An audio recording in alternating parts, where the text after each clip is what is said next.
Oh, hi. I read all the time.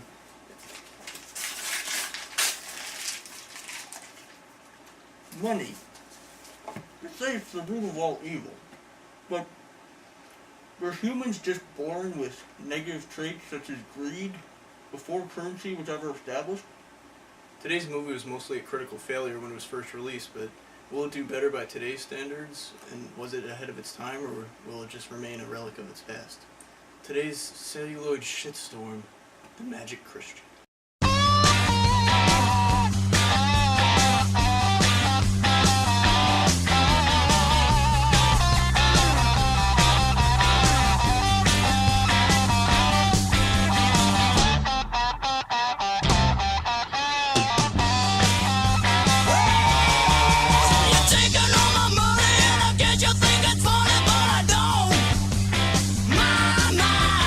Magic Christian is based on a novel by Terry Southern, who co-scripted the movie, and it stars Peter Sellers of The Goon Show and Pink Panther fame, and Ringo Starr, TV's Mr. Conductor.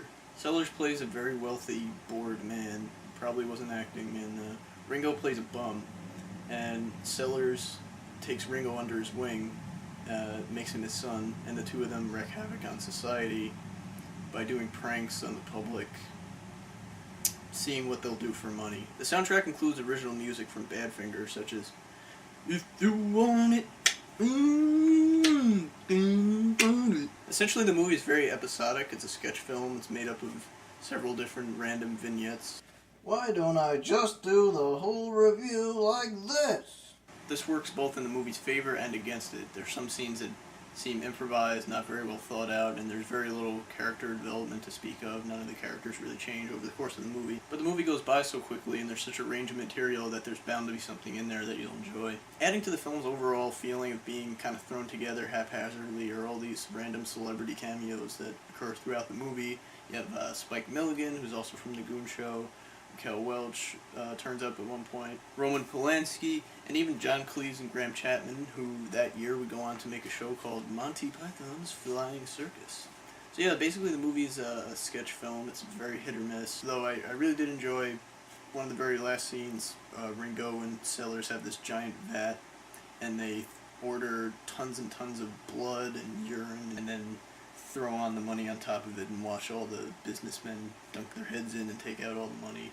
And the song Something in the Air is playing in the background. I just got that. Something in the air. That's good. I think the message that people will do anything for money holds up very well to this day, what with reality shows and insert politician name here.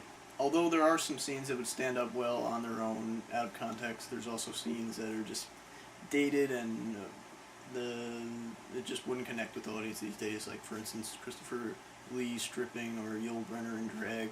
This was much more shocking at the time. Not every joke is going to work, but I think some things are probably going to work better nowadays, especially the darker stuff.